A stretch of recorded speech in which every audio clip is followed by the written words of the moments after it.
할렐루야. 네. 따라합시다. 끝나기 전까진 끝난 것이 아닙니다. 끝나기 전까지는 끝난 것이 아닙니다. 어디서 많이 듣던 말이죠. 네. 네, 저는 그 영화는 안 봤습니다만은 끝나기 전까지는 모든 것이 끝나기 전까지는 끝난 것이 아닙니다. 오늘은 이제 2023년도 마지막 송년 주일입니다. 독일 속담에 이런 말이 있답니다. 끝이 좋아야 모든 게 좋다라는 말이 있습니다. 마무리를 잘 해야 된다는 것이죠. 네. 아무리 출발이 좋고 많은 업적을 남겼다 해도 끝이 좋지 않으면은 좋지 않게 되어집니다. 그래서 사람들이 오래 기억하는 것은 끝이 좋을 때 그 사람의 업적을 또 길이길이 기억하고 기리는 것을 볼 수가 있습니다. 무엇이든지 끝내기를 잘해야 된다는 것이죠. 끝내기가 저들이 안 되면 참 허전합니다.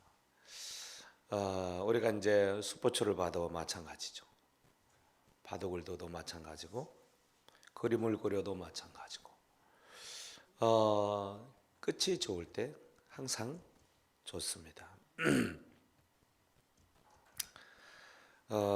그래서 우리가 이제 이 마지막 날을 맞이하면서 정말 우리의 인생의 끝이 늘 좋아야 되겠다. 그런 생각을 또한 가져봅니다. 2023년 한 해를 이렇게 마감하는 이 시점에서 여러분 한 해가 정말 멋있습니까? 그리고 한 해를 이렇게 마무리할 때 마무리가 참 좋다. 그렇게 느껴집니까? 그럴 수 있기를 축복합니다. 2023년을 가장 잘 아름답게 마무리할 수 있으려면 송구 영신 예배를 나와야 됩니다. 너무 간과하겠습니다만은 그래서 우리가 이제 연말 연시를 맞이해서 하나님 앞에 한 해를 뒤돌아보고 또 한 해를 시작하는 그런 시간들을 이제 갖는데 함께 할 수 있기를 소원합니다. 그래서 함께 나누고 또 교제도 하고 기도도 하고 또 그래서 예배로 하루를 또 한 해를 시작할 수 있는 그런 은혜가 있기를 소원합니다. 어쨌든 믿는 사람들은 하나님 안에서 모든 것들이 잘 마무리 되어져야만 합니다. 이제 엊그제 이제 우리 아이들도 졸업했다고요? 민성이가 졸업했나요? 네. 우리 다은이도 이제 졸업을 했고 다은이 아직 안 했어요. 대현이 했나요? 졸업 시즌입니다. 옛날에는 이렇게 봄에 하고 이제 그랬는데 요즘은 이제 그 방학과 더불어서 이렇게 하는 것 같아요.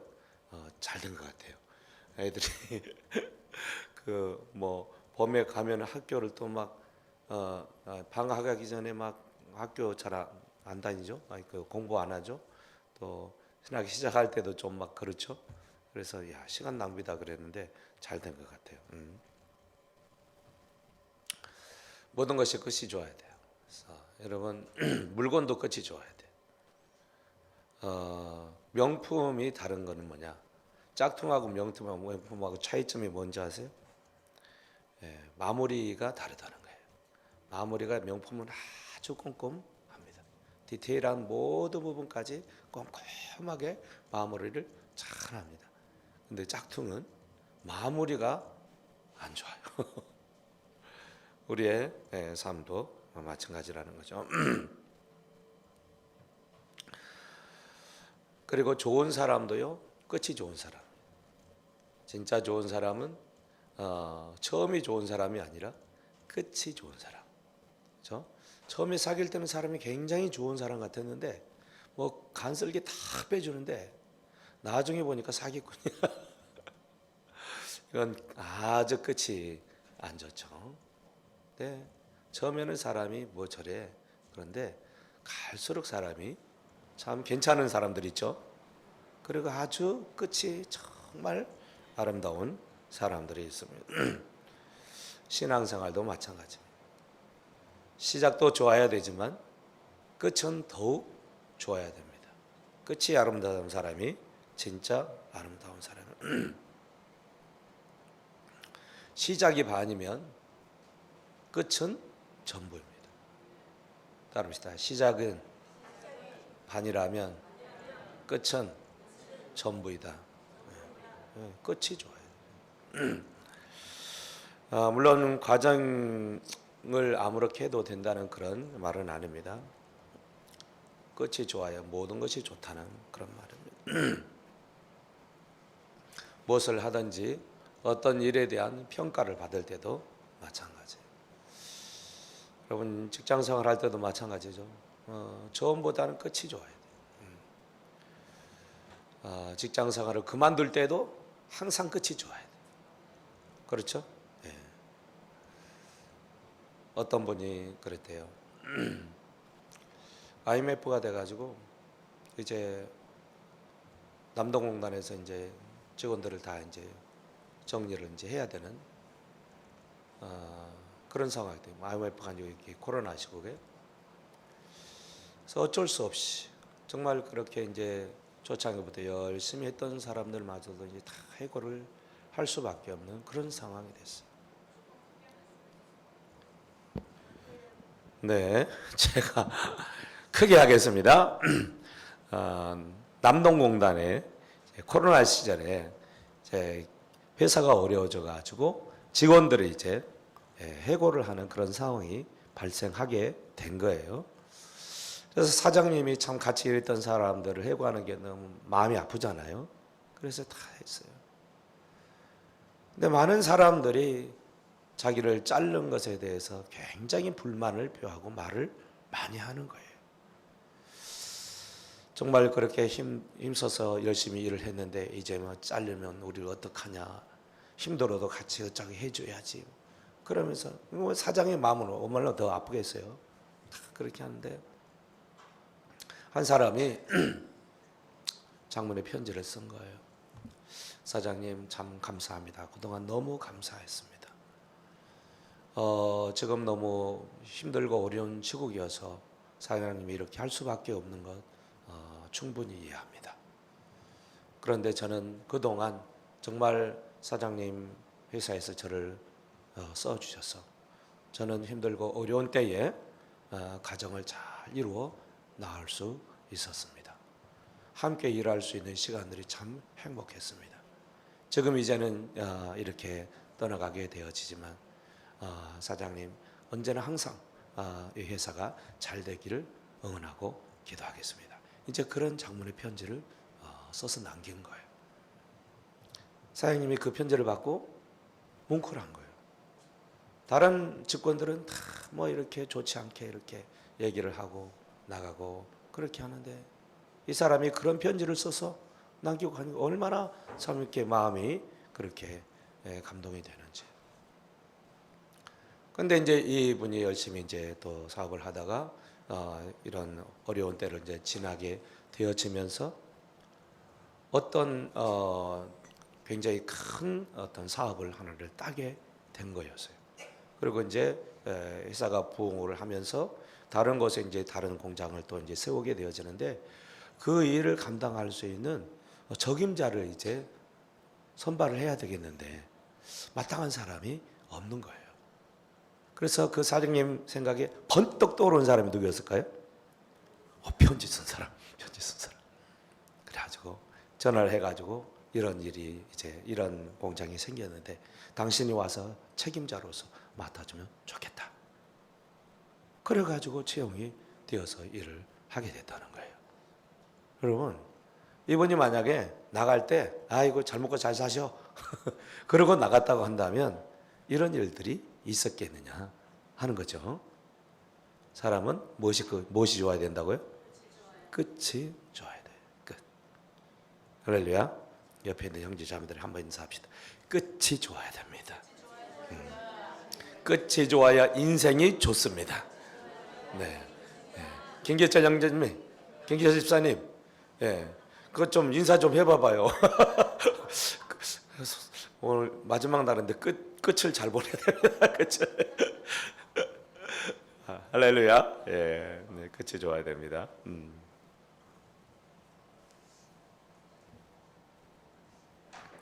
그래서 끝이 좋으면 모든 공로도 인정을 받습니다.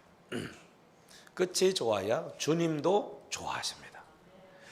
우리의 인생의 끝이 좋을 때 천국에서 큰 환영을 받을 수 있어요.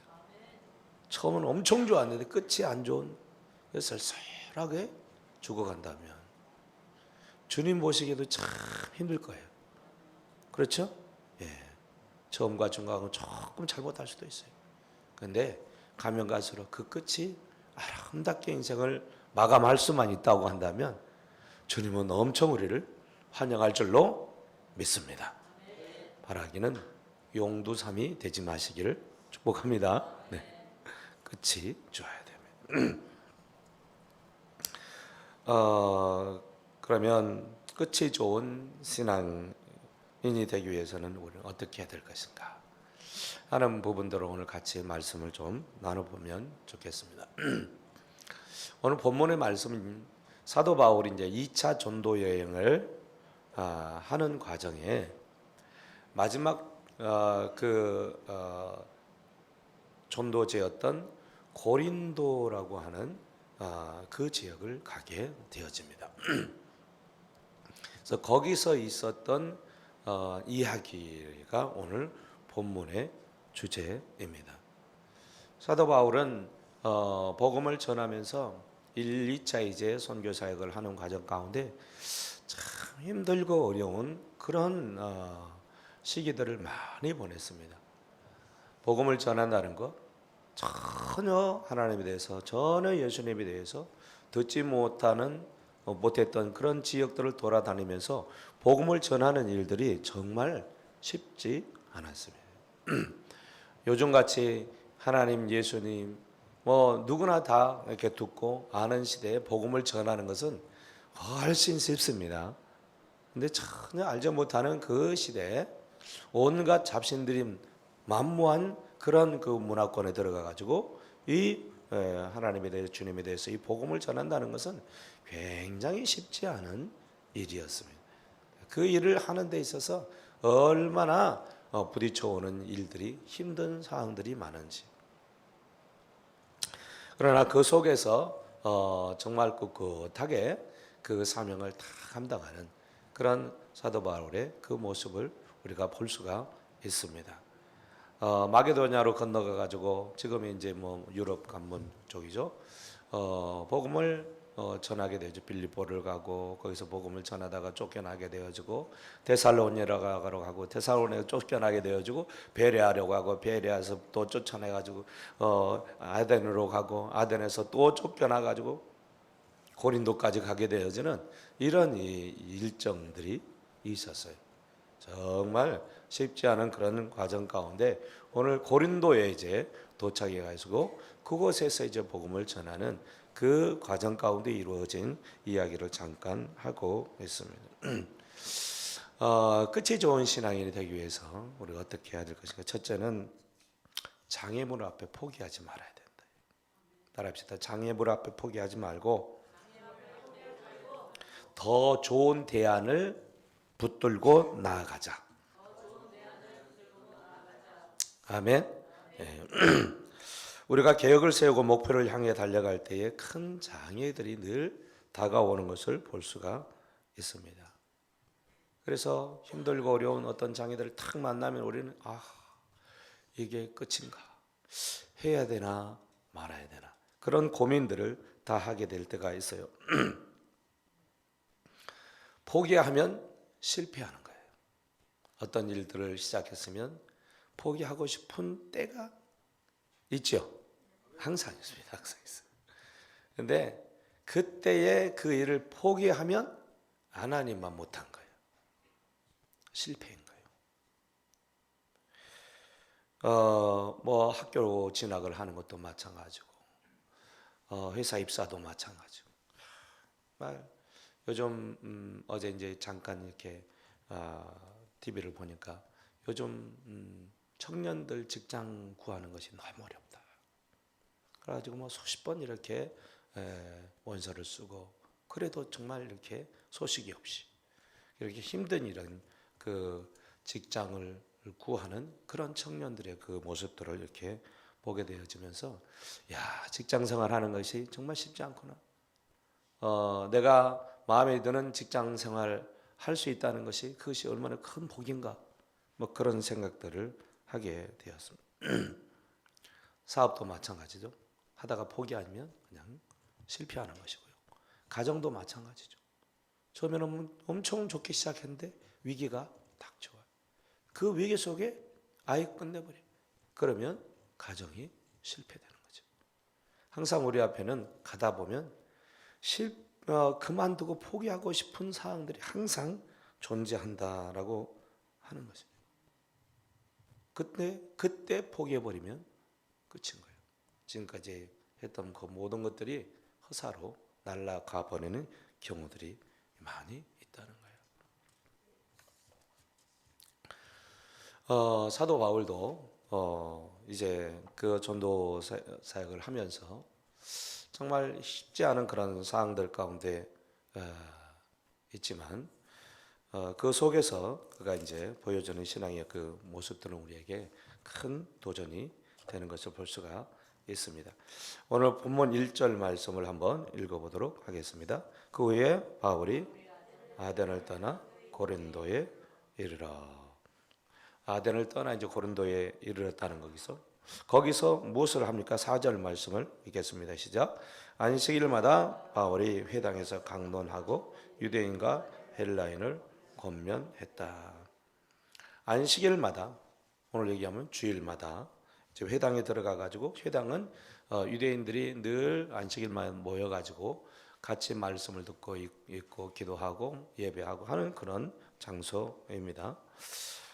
그래서 이제 하나님에 대해서 그들은 다 알고 있고, 그래서 메시아가 왔으니까 또 구원의 역사를 이루었으니까 그것을 이제 이스라엘 백성들에게 전하기는 굉장히 좋은 거예요. 그래서 먼저는 그들에게 나아가서 복음을 전하게 되어지는 것을 볼 수가 있습니다. 그런데 유대인들의 태도가 심상치가 않습니다. 6절 말씀 읽겠습니다. 시작. 그들이 대적하여 비방하거늘 바울이 옷을 털면서 이르되 너희 피가 너희 머리로 돌아갈 것이요 나는 깨끗하니라. 이후에는 이방인의 일고로 가리라 하고. 우리가 이제 어떤 일들을 하게 되어지면 네 부류의 사람들, 그런 유형의 사람들을 만나게 되어지는데, 첫째는 경쟁자로 만나는 사람들이 있어요. 그렇죠? 또 한 부류는 이용자로 만나는 경우가 있어요. 또는 무관한 사람으로, 그리고 또는 동반자로 만나는 그런 사람들이 있게 되어지죠. 오늘 이제 본문 말씀을 보면 유대인들은 사도 바울을 경쟁자로 보고 혹은 대적해야 할 사람으로 보고 있는 것을 볼 수가 있어요. 왜 유대인들이 그러면 비방을 하게 되어지는가? 5절 말씀 읽습니다. 실라오 디모데가 마게도냐로부터 내려오매 바울이 하나님의 말씀을 붙잡혀 유대인들에게는 예수는 그리스도라 증언하니. 왜 대적했다고요? 예수님을 전하니까, 복음을 전하니까 그게 싫다는 거예요. 유대인들이 사실 예수님을 십자가에 못 박아 죽였죠. 메시아라고 하는 것을 도저히 받아들일 수 없게 되었고, 그래서 예수는 이단의 괴수다라고 그렇게 생각을 했었습니다. 그렇기 때문에 그 예수를 전하는 그 사도 바울을 싫어할 수밖에 없고, 더 큰 이유는 이제 예수를 전하고 또 그를 믿게 되어지면 사실 그들이 지금까지 가지고 있었던 그 기득권을 다 내려놔야 되는 그런 상황이 발생하게 되어집니다. 종교 지도자들 입장에서는 그거 참 쉽지 않은 것이죠. 내 유익한 모든 것들을 빼앗길 수 있는 그런 상황이기 때문에 사실 예수님을 믿고 교회를 세우는 그런 부분에 대해서는 그들이 참 쉽지 않은 것을 볼 수가 있어요. 세상을 어디 가든지 경쟁자들이 있고 대적하는 사람들이 있습니다. 뭘 하든지 이 세상에는 그 구도를 우리가 벗어날 수가 없어요. 그렇죠? 네, 사업을 하든지 직장 생활을 하든지 공부를 하든지 항상 우리 주변에는 그런 경쟁 상대들 또 우리를 대적하는 사람들이 산재해져 있습니다. 그리고 우리가 신앙생활 할 때에도 사실 우리를 쉽지 않게 어렵게 힘들게 하는 그런 사람들, 그런 요소들도 참 많이 있습니다.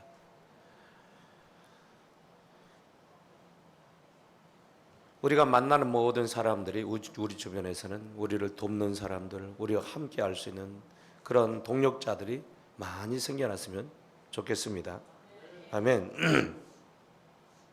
그런데 그렇게 뜻대로 되지 않습니다. 그러면 우리가 이런 상황들, 우리를 대적하는 사람들, 그런 상황들을 만나게 되어지면 우리는 어떻게 해야 되는가 하는 것이죠.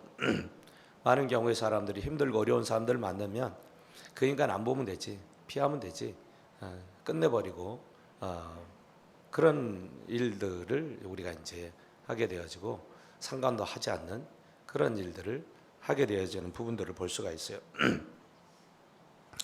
그러면서 자기가 하는 그런 부분에 대해서 불만을 갖기도 하고 나는 안 돼, 나는 할 수 없어, 나는 끝났어, 뭐 그런 생각들을 많이 갖게 되어지는 것을 볼 수가 있어요. 그러면서 길이 열리지 않고 힘들고 어려운 일만 생기면 이제 내가 더 이상 할 수가 없다, 끝내자, 이런 마음들을 갖게 되어집니다. 그런데 사도 바울의 모습을 보면 이렇게 하고 있습니다. 6절 다시 한번 읽겠습니다. 시작. 그를 대적하여 비방하거늘 바울이 옷을 털면서 이르되 너희 피가 너희에게로 돌아갈 것이요 나는 깨끗하니 이후에는 이방인들에게로 가리라.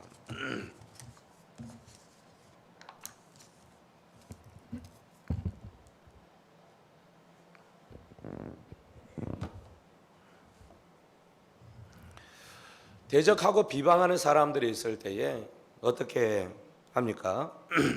막 그들과 싸웁니까? 비방합니까? 같이 대적합니까? 그렇지 않죠. 바울은 자기 옷을 털면서 이제 내가 너희들에게 복음을 전하려고 했던 그 모든 것은 이제 끝내겠다라고 깨끗이 자기 몸을 털어버리고 이제 다른 대안을 찾아가는 그 모습을 볼 수가 있습니다. 어떤 일들을 해 나갈 때 우리가 어떤 계획을 세웁니다. 그것이 일환이고 플랜 A라고 한다면 잘 안 될 때 나는 이렇게 해야지 라고 하는 계획 2를 가지고 갈 수가 있어요. 그렇게 하면 좋겠죠. 플랜 B입니다. 그래서 사실 사도 바울이 복음을 지금까지 열심히 유대인들에게 전했어요. 그것이 주님이 사실 원하는 바였지만 사도 바울에게는 본래 사실 너는 유대인과 이방인을 위한 사도로 주님이 세우셨다라고 말씀을 하셨어요. 그렇죠? 그러니까 이방인을 위한 그릇으로 주님이 그를 부르셨다는 거예요. 그래서 이방인들에게 복음을 이제 전하는 일을 많이 했지만은 사실 사도 바울에게 있어서는 이방인들도 좋지만 우리 친족들이 우리 민족이 하나님 택한 이 백성들이 더 복을 받아야 되지 않겠냐, 막 그런 마음이 너무 많았던 거예요. 그래서 이방 땅에 가서 복음을 전할 때라도 항상 먼저 유대인 회당에 가서 복음을 전하고 그랬거든요. 근데 복음을 전할 때마다 이들에게 사도 바울이 힘들게 하고 어렵게 하고 위협하고 핍박하고 고난을 주고 죽이려고 하고 쫓아내고 그 일들을 했던 사람들이 누구냐면 다 유대인들이에요. 유대인들. 너무 기가 막힌 것이죠. 자기는 정말 그 민족을, 자기 민족을 사랑해가지고 그들 중에 한 사람이라도 구원하기를 원하는 간절한 열망이 있었는데 그렇게 쫓아내고 거부하고 받아들이지 않으니까 너무너무 힘들었던 거예요. 근데 고린도까지 그래서 이제 왔는데 고린도 안에서도 그러니까 이제 더 이상 나는 너희들에게 복음을 전할 수 없다. 그리고 이제 정말 손을 텁니다. 옷을 털어버려요. 그리고 너희들의 복음을 받아들이지 않고, 그러니까 만약에 주님께서 너희들을 심판다 할지라도 이건 내 책임이 아니다 라고 이제 하는 모습을 볼 수가 있습니다. 그리고 너희 피가 너희 머리로 돌아갈 것이다. 그 선언하게 되어지는 부분을 볼 수가 있어요. 그리고 이 이후로는 사도 바울이 유대인이 아닌 이방인들에게 복음을 전하기를 힘쓰는 모습을 볼 수가 있어요. 그러니까 본래 이것이 주님이 원하시는 일이었던 것을 우리는 알 수가 있는데, 그래서 이제 어려웠던 첫 번째 그 일들이 무너지니까 다른 계획들을 세워서 일을 하게 되어지는 것을 볼 수가 있어요. 7절을 다 같이 한번 읽겠습니다. 시작. 여기서 옮겨 하나님을 경외하는 디도 유소라 하는 사람의 집에 들어가니 그 집은 회당 옆이라 그랬어요. 회당에서 이제 복음을 전하다가 쫓겨나니까 그 옆집으로 간 거예요. 옆으로 간 거예요. 그런데 그 옆집에 디도 유소라고 하는 사람이 집이었는데 거기서 이제 복음을 전하고 교회를 세운 거예요. 그 디도 유소라는 사람이 먼저 이제 복음을 받게 되어지고, 쫓겨나니까 뭐 예배할 곳이 없잖아요. 그러니까 그럼 우리 집에 와서 우리 집에서 예배합시다. 여러분, 옛날에는 이 초대교회 시절에는 항상 이런 건물이 없어요. 교회 건물이 다 가정에서 예배를 드린 거예요. 아멘. 예, 우리 목장들 하죠. 가정 목장들 하죠. 예, 가정에서 예배를 드리죠. 우리 룸 목장과 가정 예배를 열심히 가정에서 드리는 부분들을 하고 있는데, 올해부터는 우리 다른 목장들도 한 달에 2번 이상은 가정에서 목장 예배를 드리셔야 됩니다. 이제 이따가 또 말씀을 나누겠습니다만은 그래서 이제 이 디도 유소로라는 사람이 첫 번째 고린도 교회를 오픈하게 되어지는 그런 축복을 누리게 되는 일이 있습니다. 그러니까 이게 그러면서 그 가정만 복음을 받아들이는 것이 아니라 8절 말씀해 보니까 보십시오. 또 해당장 그리스보가 온 지방과 더불어 주를 믿으며 수많은 고린도 사람도 듣고 믿어 세례를 받았다. 아멘. 그렇게 디도유스 집으로 옮기니까 회당장이었던 그리스보라고 하는 사람이 있어요. 회당에서 쫓겨났죠. 그러니까 이 회당장은 바울의 복음을 듣고 받아들인 사람인데, 사실은 그 회당의 구성원들이 이 그리스보를 쫓아낸 것 같아요. 복음을 받아들였다고. 그러니까 회당장이 쫓겨난 거예요, 사실 또. 그래서 같이 사도 바울과 함께 이제 가이오 집에서 같이 이제 신앙생활을 하게 되어지는 것을 볼 수가 있습니다. 디도 유스도라고 하는 사람은, 디도라는 말은 헬라 말이죠. 헬라 이름이죠.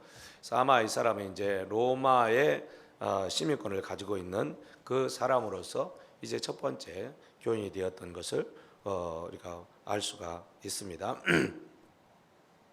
그러니까 그 사람하고 해당장 돌아오게 되어지면서 그 고린도에 있는 수많은 사람들이 이제 함께 전도되어지고 교회를 이루게 되었던 것을 볼 수가 있습니다. 여러분, 이런 일들, 그러니까 만약에 해당에서 쫓겨난 그 상황 앞에 좌절하고 다른 데로 가벽을 A 모르겠다, 그리고 고린도를 또 떠나버렸다고 한다면 그것에서 큰 일들이 이루어질 수 있었겠느냐 하는 것이죠. 그러니까 이 회당장이 돌아오게 되어지니까 아무래도 이 사람은 영향력이 있었던 사람이고, 그래서 이제 교회 가운데 놀라운 개종의 역사들, 그 지역에 살던 유대인들이 개종하고, 또 많은 믿지 않는 이방인들이 주님께 돌아오는 그런 역사들이 이루어졌던 것을 볼 수가 있습니다. 주님의 일을 하면서도 위기들이 있습니다. 어려움들이 있습니다. 그러나 그 어려움들이 부딪혀 올 때 그것이 끝이다라고 생각하면 안 된다는 거예요. 아멘. 하나님은 다른 계획을 또 가지고 계시다는 것입니다. 예, 항상 다른 계획이 있어요.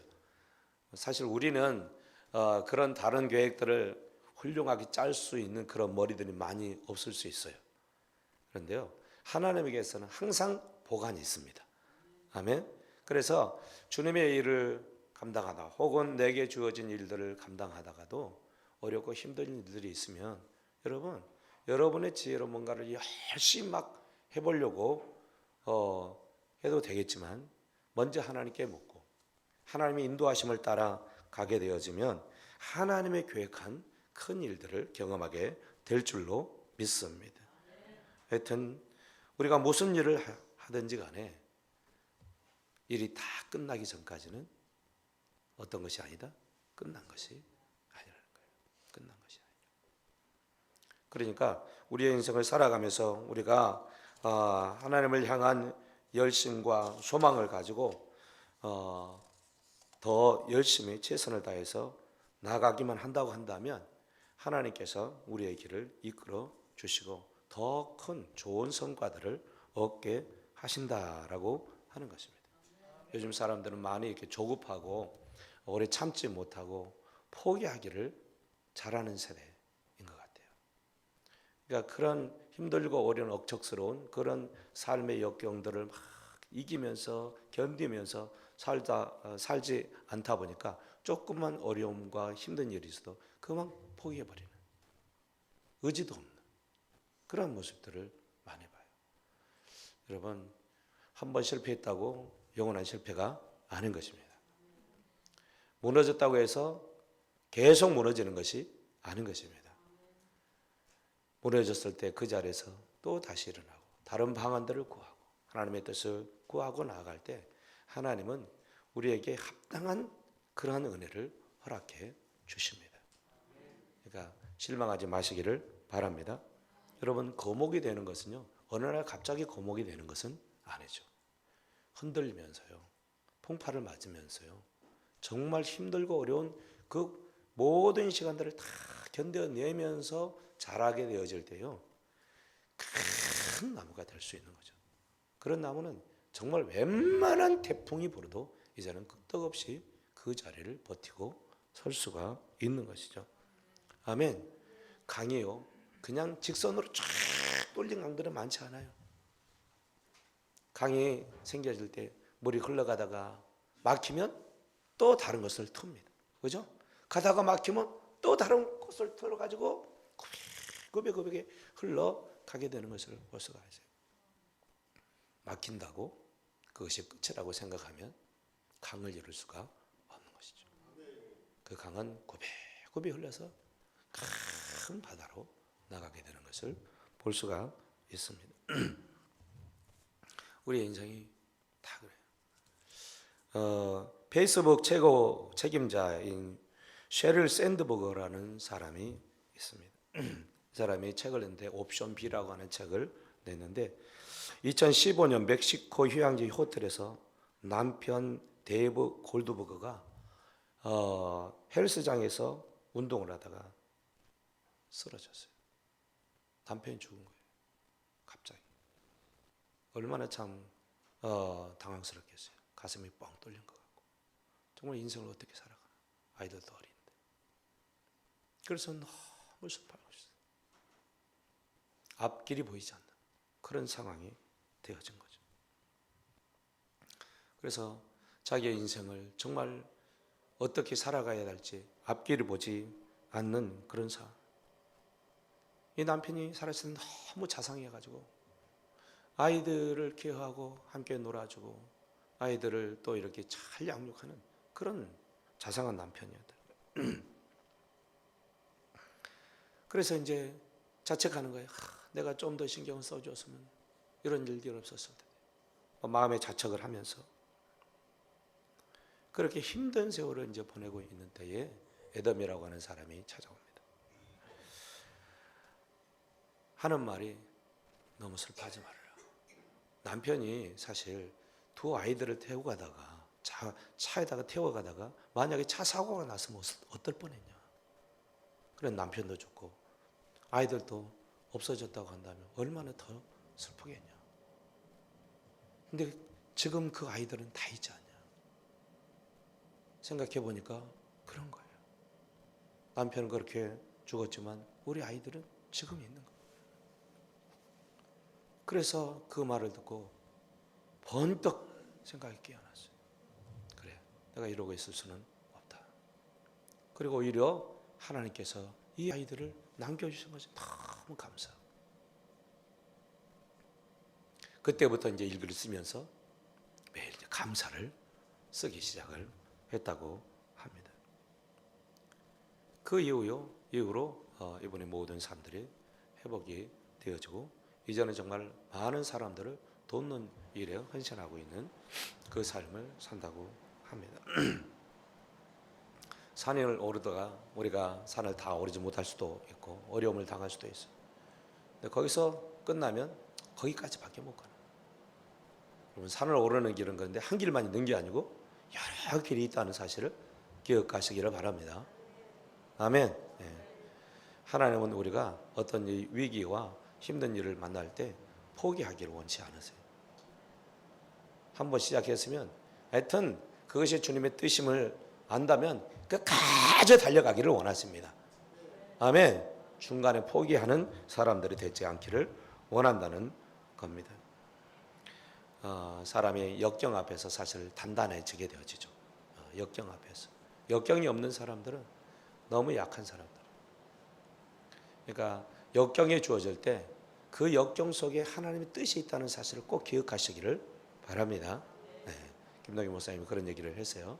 우리에게 부딪혀오는 여러 가지 힘들고 어려운 역경들이 있지만은 이것이 앞날을 위한 하나님의 계획을 이루기 위한 하나의 귀한 도구고 자양분이다.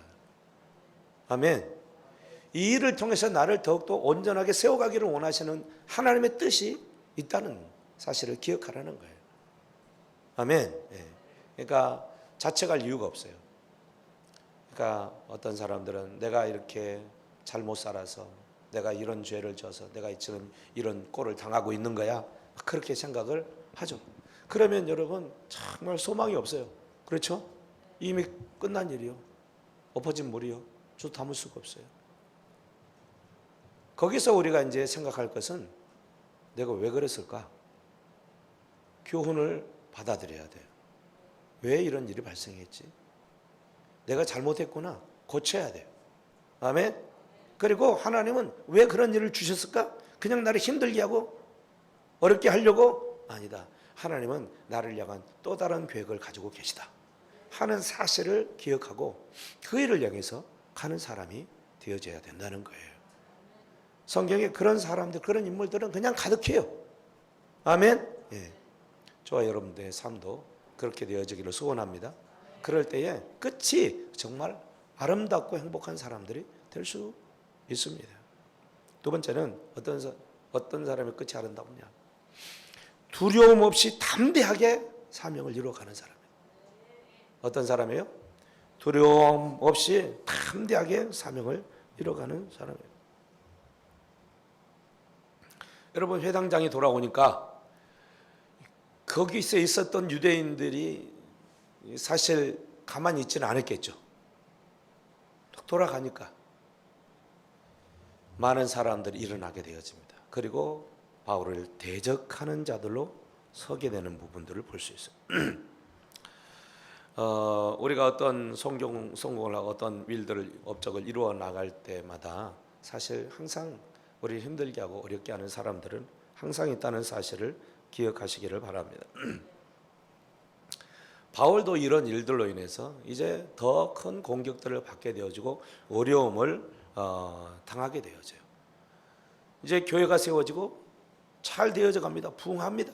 그랬더니 이제 유대인들이 더 난리를 치는 그런 상황을 목도하게 되는 것을 볼 수가 있어요. 그래서 12절을 나가 정맥겠습니다. 시작. 갈리오가 가이아 총독되었을 때에 유대인이 일어나 일제히 바울을 대적하여 법정으로 데리고 갔다. 여러분, 이런 이제 교회가 세워지고 잘 되어져 가는 부분들이 있다 보니까 이제 유대인들이 막 일제히 일어나가지고 바울을 어떻게 했다고요? 대적했다. 그리고 어디를 끌고 갔다고? 법정으로 데려가서 법정으로. 이제 완력으로 안 될 것 같으니까 법으로 이제 해가지고 제거하려고 하는 그런 모습을 볼 수가 있습니다. 아주 거대한 세력이 조직적으로 방해를 하고 있는 모습이에요. 쉽지 않겠죠? 복음을 전하고 교회가 잘 되는데 막 정말 어떤 무리들이 막 전체로 일어나 가지고 공격을 하고 교회가 세워지지 못하도록 방해를 한다고 얼마나 힘들겠어요, 그죠? 우리 교회가 이렇게 부흥을 하고 막 잘 돼가고 있는데 방해를 하면 얼마나 힘들겠어요. 그런 일들이 실제로 발생을 한 거예요. 이럴 때 생겨나는 것이 우리 안에 생겨나는 감정들이 어떤 것일까요? 두려움이야, 두려움. 여러분, 어떤 일을 하는데 두려움이 생기면 우리의 모든 재능들을 잠식해버려요.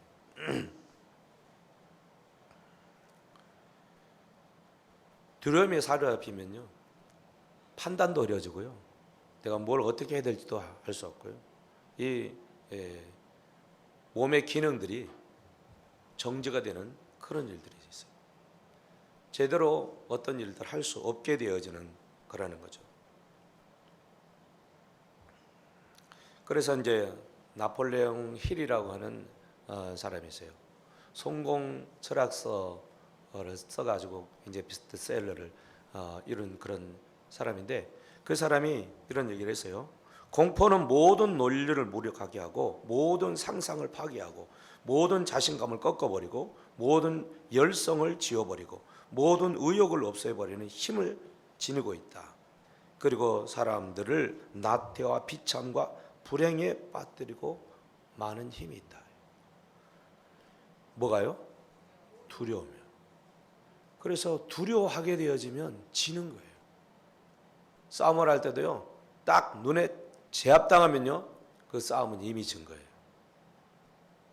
두려움이 엄습하면요, 어떻게 할 수가 없어요.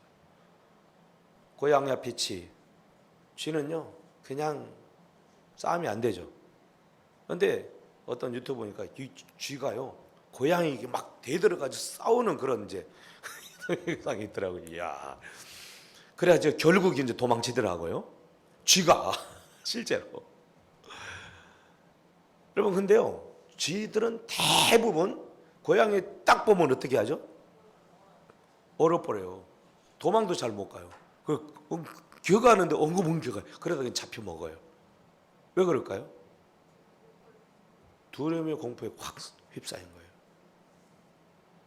독수리가 떴습니다. 쥐하고 눈이 마주쳤어요. 쥐가 빨리 도망갈 수 있을까 없을까요? 못 가요. 그냥 잡혀 먹어요.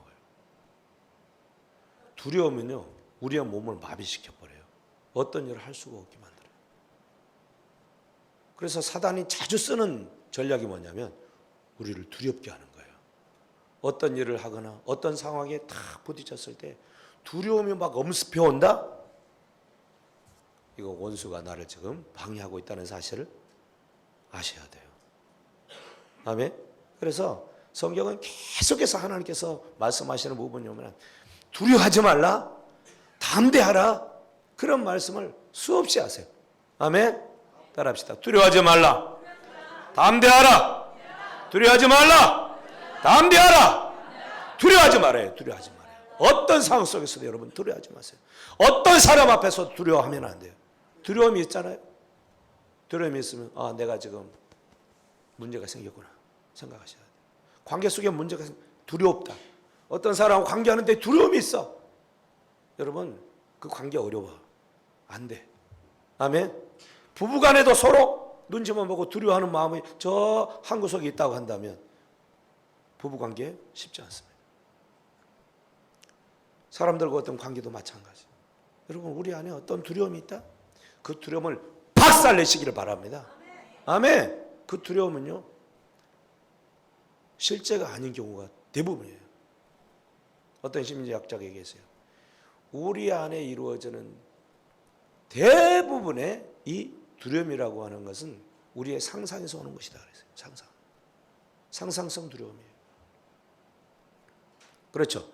실제로는 그런 상황이 아닌데 내가 스스로 막 생각을 해가지고 내가 스스로 그 두려움에 휩싸이는 거예요. 그런 일들이 있나요, 없나요? 있죠. 꿈을 꿨어요. 좋지 않은 꿈이에요. 두려워. 오늘 하루가 무슨 일이 생길까? 여러분, 그럴 필요 있을까 없을까? 어떻게 해야 돼 그러면? 그 두려운 생각을 내쫓아야 돼. 아멘. 그리고 우리에게는 그 어떤 위협에도 보호하시고 지켜줄 수 있는 하나님이 계셔. 그분을 의지하는 거지. 아멘. 여러분, 두려움의 종이 되면 큰일 납니다. 그래서 인간이 가장 처음에 죄를 짓고 나서 생겨났던 그 감정이 어떤 거냐? 두려움이야, 두려움. 아담과 하와가 죄를 범하고 나서 하나님을 두려워해서 어떻게 했다고? 숨었다고 해서 숨었어요. 왜 하나님을 두려워? 하나님이 두려운 분이에요? 얘기해 봐봐요. 하나님이 두려운 분이세요? 하나님 두려운 분 아니에요. 하나님 사랑의 하나님이죠. 아멘. 왜 그러면 두려워하는 거예요? 그 죄가 두려움을 갖다 준 거예요. 아멘. 그러면 숨어서 두려움을 해결할 것이 아니에요. 숨는다고 두려움 해결이 됩니까? 그러면 이 두려움을 해결하기 위해서는 어떻게 해야 돼? 솔직하게 나가야 돼. 그렇죠? 솔직하게 나가. 여러분 안에 어떤 하나님과 관계 속에 두려움이 있습니까? 피하면 두려움이 계속 쫓아다녀. 근데 하나님 앞에 그냥 회개함으로 나가버려요. 할렐루야. 사람들 관계 속에서 어떤 부분에 대해서 내가 회피한다고 어떤 두려움이 없어지는 게 아니라 그 두려움 없으려면 맞서야 되고요. 할렐루야. 내가 잘못한 부분이 있으면 인정해버리면 끝나는 거예요. 그렇죠? 그럼 없어져요. 두려움에 사로잡히면요, 우리의 인생 거들나게 돼가지고 있어요. 악한 원수 마귀 사단의 밥이 될 수밖에 없어요. 두려워하지 마시고요. 두려움의 요소들, 두려움의 어떤 부분들이 있다면 그것이 무엇인가를 여러분 추적해야 돼요. 그리고 그 두려움에 사로잡히지 마시기를 바랍니다. 주님은 평강의 하나님이세요. 두려움이 하나님이 아니세요. 사랑의 하나님이십니다. 할렐루야. 그래서 사실 천국에 들어가지 갈 수 없는 사람 중에 계시록 말씀을 보면 가장 먼저 어떤 사람? 두려워하는 자는 천국에 못 온다. 두려워하는 자. 두려움이 있다라고 하는 것은 하나님과 관계 가운데 없다는 말이에요. 하나님을 믿지 않기 때문에 두려움이 또 있는 거예요. 여러분 어떤 상황 가운데 어떤 일을 하든지 우리 안에 있는 그 두려움이 있다고 하면 박살내시기를 축복합니다. 할렐루야. 네. 그래서 이 두려움에 사로잡히지 아니하고 어떤 일들을 이루어갈 때에 그것을 끝까지 해나가는 거예요. 끝까지. 그래서 신앙은 장애물 앞에서 두려움으로 포기하는 것이 아니라 믿음으로 담대하게 두려움을 극복하는 거예요. 믿습니까? 신앙은 뭐라고요? 장애물 앞에서 두려움으로 포기하는 것이 아니에요.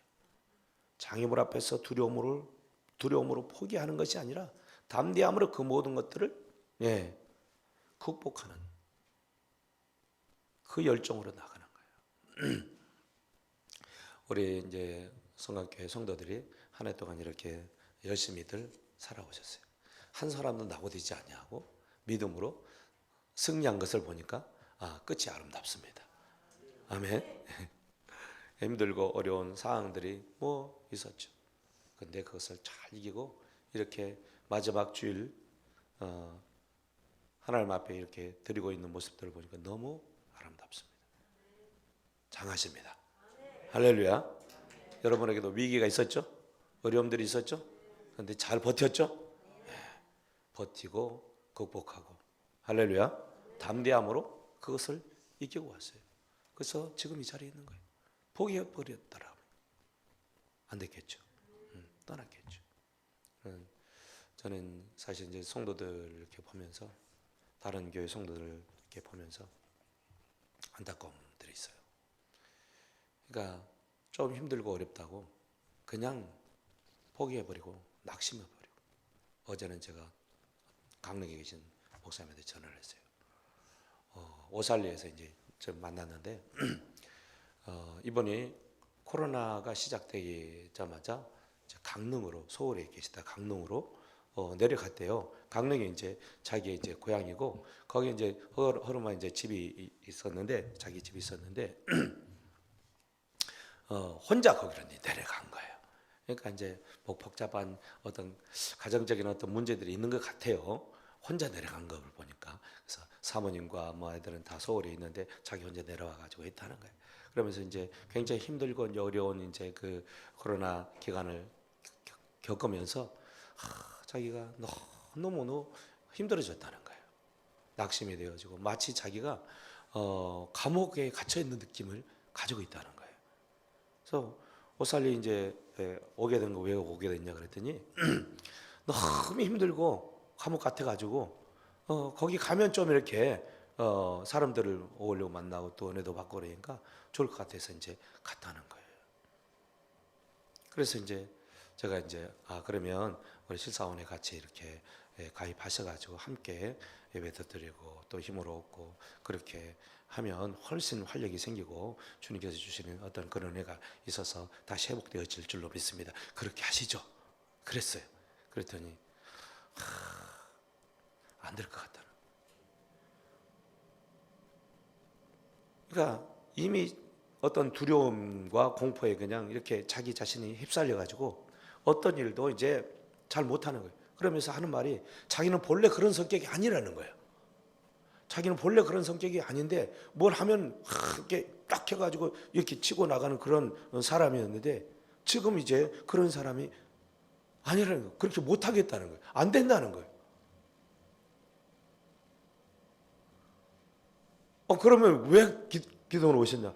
그러니까 좀 계속 그 말이 이제 반복이 막 됐어요. 그래서 그랬어요. 목사님, 결단하셔야 된다. 한 발을 내딛어야 된다. 생각 속에서 지금 안 된다고 그렇게 해가지고는 아무것도 이룰 수 없다. 실패 속에 낙담이 돼가지고 아무 교훈도 없이 혼자 이제 거기서 이제 그러고 있는 거예요. 기가 막히더라고요. 여러분, 그 자리 계속 그렇게 있으면 나아질 게 있겠어요?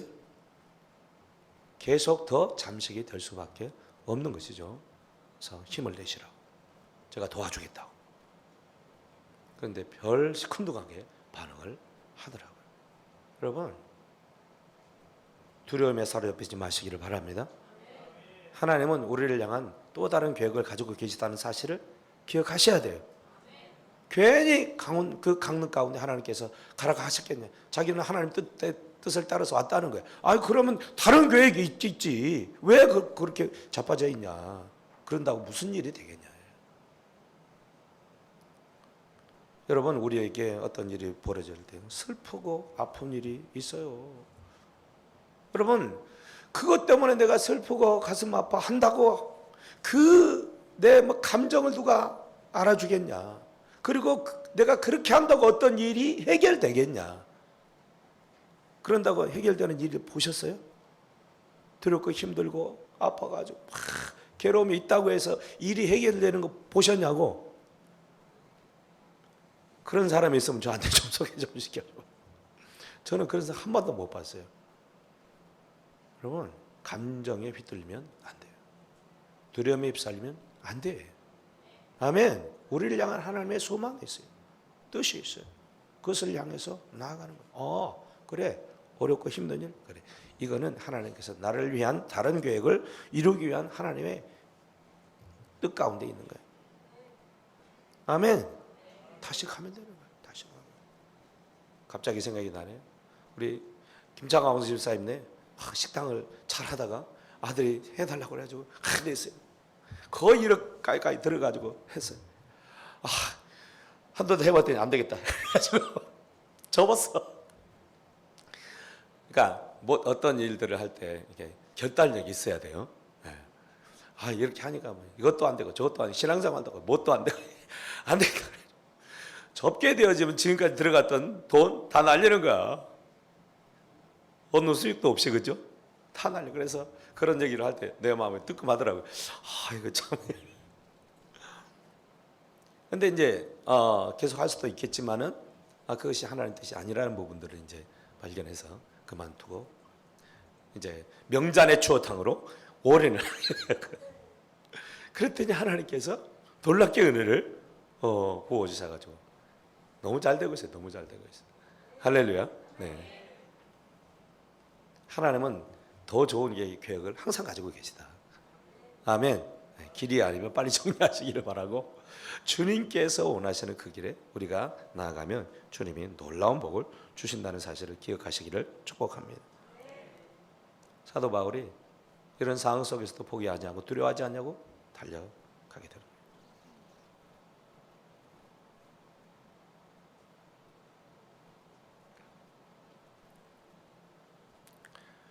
여섯 번째는 간단하게 마치겠습니다.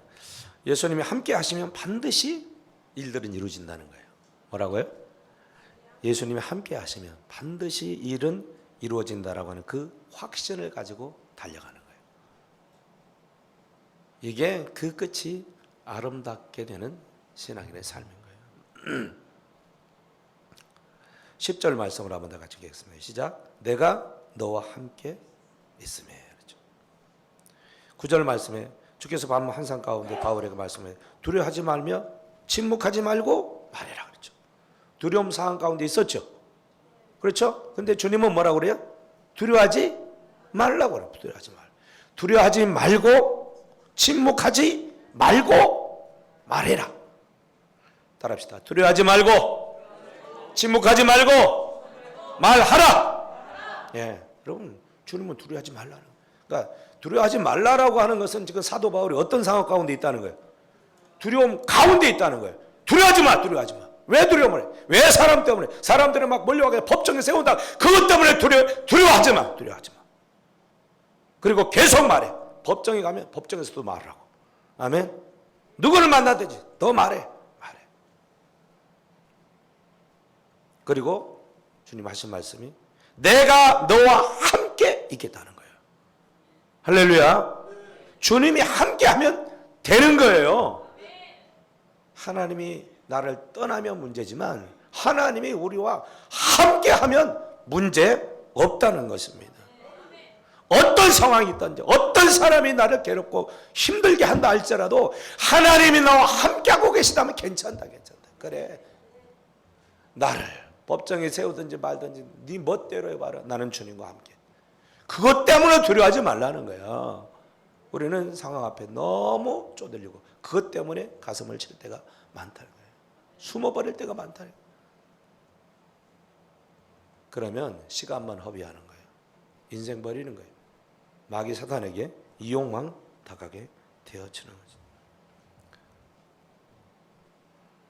왜 주님이 함께 하신다고 하시냐면,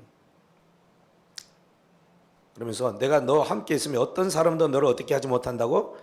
대적하여 해롭게 할 자가 없을 것이다. 아멘.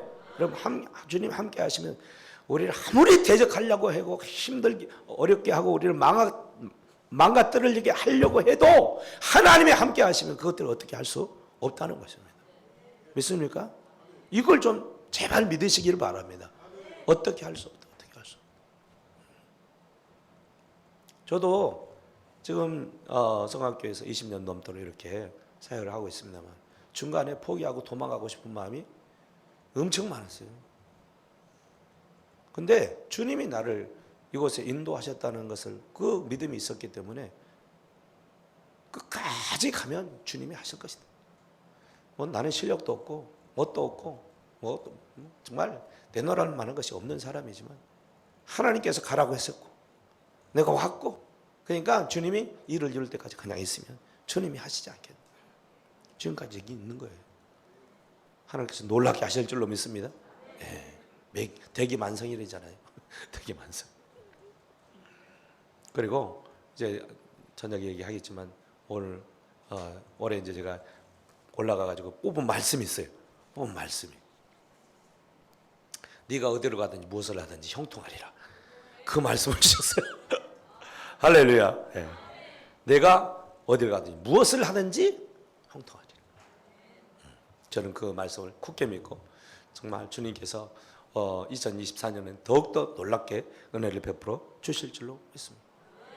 왜 주님께서 이렇게 담대하고 침묵하지 말고 말을 하고 내가 너와 함께 하겠다.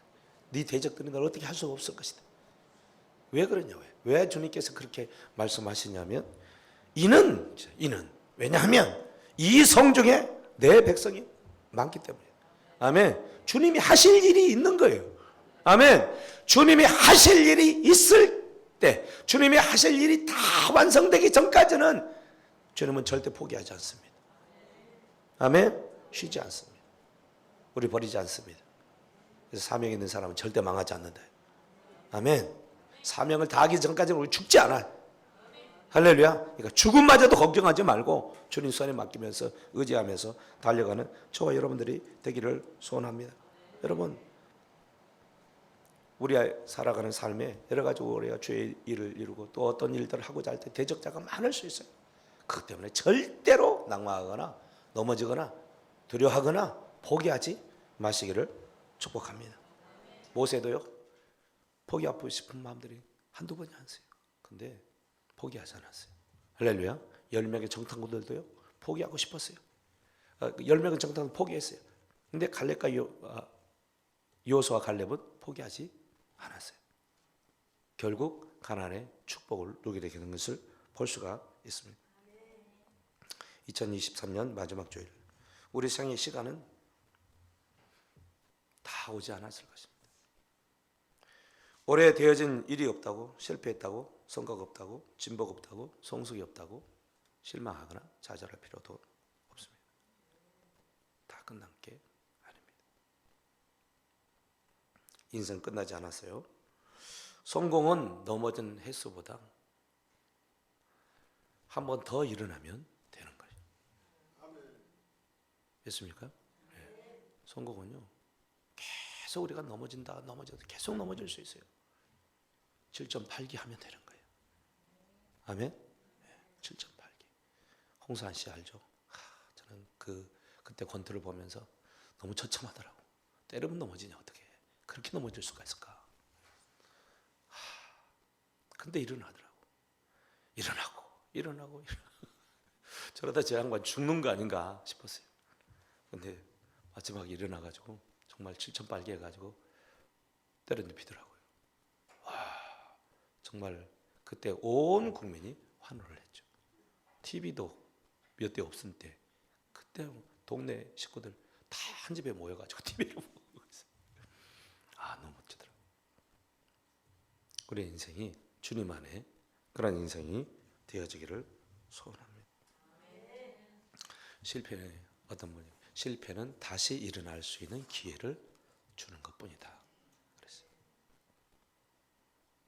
실패 앞에 두려워하지 말고 낙마하지 말고 일어설 수 있기를 축복합니다. 마지막으로 여러분, 1960년 로마 올림픽이 있었어요. 이때에 마라톤에 우승한 사람이 누구냐면 아베베라는 사람이에요. 에티오피아 이 마라톤 영웅 아베베. 이 사람이 불행하게도 1969년대 교통사고로 두 다리를 잃었어요. 근데 이분이 그 1970년 열린 장인 올림픽에 참석을 해요. 두 다리가 이제 쓸 수가 없는 사람인데 해가지고 양궁하고 탁구 선수로 참여해가지고 메달을 따. 대단한 사람이죠. 대단한 사람. 그래서 기자들이 물어봤어요. 어떻게 장인 몸으로 금메달을 딸 수 있느냐. 그랬더니 쓰지 못하는 두 다리보다 아직 쓸 수 있는 두 팔이 남아 있었어. 멋지잖아요. 네. 쓸 수 없는 두 다리보다 지금 쓸 수 있는 양팔이 아직까지 남아 있었어. 얼마나 멋져요. 이것이 인생을 포기하지 않냐고 큰 일을 이룬 사람들의 모습이다. 주님이 우리도 그렇게 마음을 먹고 이 땅을 살아가기를 원하시는 줄로 믿습니다. 나이가 많다고 숫자 불과합니다. 저는 우리 목장을 보면서 어제도 이제 그랬지만, 야, 정말 우리 교회 활력 덩어리다. 아멘. 이분들이 올해 연극을 2편 했어요. 2편. 놀라운 일이야, 놀라운 일. 어떻게 우리 청년들 못 하잖아요. 우리 에스더 못 하잖아요. 이 나이 드신 분들이 뭐 정말 저들 걷지도 못하는 사람들이 이러고 보면서 야, 정말 불굴의 의지와 하고자 하는 열정과 그 믿음이 있다면 그 무엇도 꺾을 수 없다. 우리 박수 한번 크게 응원하겠습니다. 제가 우리 김혜수 권사님이 뭐 연극 한다고, 아니 그 저기 부활절 때 했으니까 다른 거 해라. 그랬더니 다른 거 할까요? 그러더니 또 와서 전국 대본을 들고 와서 이거 할 거예요, 목사님. 그러니까 걱정이 되는 거야. 또 이제 그 목장식도 또 힘들겠구나. 그래서 생각해가지고 안 했으면 하는 마음이 들었거든요. 그래서 와가지고 목사님 뭐 해줄 게 있대. 뭐 해주는? 뭐 이렇게 막을 해줘야 된대. 막을 어떻게 하냐? 여기다 이렇게 해야 된대. 그래서 제가 또 막을 걸어갈 수 있는 이거 고리까지 만들었잖아요. 이거 힘들었어요. 막 뚫고 힘드는데, 근데 리허설을 그날 첫날 일 치는데 이 천사가 뚝 끊어져 버린 거야. 그래가지고 어쨌든 그래가지고 뭐 사람이 들고 하긴 했습니다만은 했어요. 정말 내가 은혜를 엄청 받았습니다. 너무 잘했어요. 할렐루야. 네, 우리 루 목장을 보면서 인생의 그 후반이 정말 멋있다. 아멘. 네, 죽는 날까지 선거 가시기를 바랍니다. 예, 우리 성원사님은 머리가 하얘가지고 안 해도 천사야 그냥 날개라 이제 천사가 돼가지고 걷지 못하면 날아다니면서 하시면 돼요. 하여튼 한 해를 이렇게 돌아보니까 우리 성도님들이 한 시간도 또 헛되이 보내지 않냐고 열심히 달려온 그런 모습도 보니까 너무 좋고, 하나 이렇게 또 우리가 계속 3시간 기도를 하는데 정말 쉬지 않고 이렇게 달려온 그 너무 감사. 가정들이 다 믿음 안에 이렇게 세워져 가는 부분들을 보니까 너무 감사. 지난 목요일은 우리 김백은 형제님이 간증을 했는데 상담받고 나서 삶의 길이 열려가지고 이제 열심히 달려가는 모습이니까 너무 또 감사. 할렐루야. 네. 여러분 좋은 일만 있을 것입니다. 여러분들이 버티고 이기고 극복한 그 인내의 시간들 속에 하나님의 이제 놀라운 복으로 우리에게 은혜를 부어 주실 줄로 믿습니다. 따라합시다. 끝나기까지는 끝난 게 아니다. 우리의 인생이 모토가 되기를 축복합니다. 아멘. 기도하겠습니다. 하나님 아버지, 그렇습니다. 2023년 한 해의 마지막을 보냅니다. 끝나기까지 끝난 게 아닌 우리 주님 앞에 서는 그 시간까지 이 땅에서의 삶 힘있고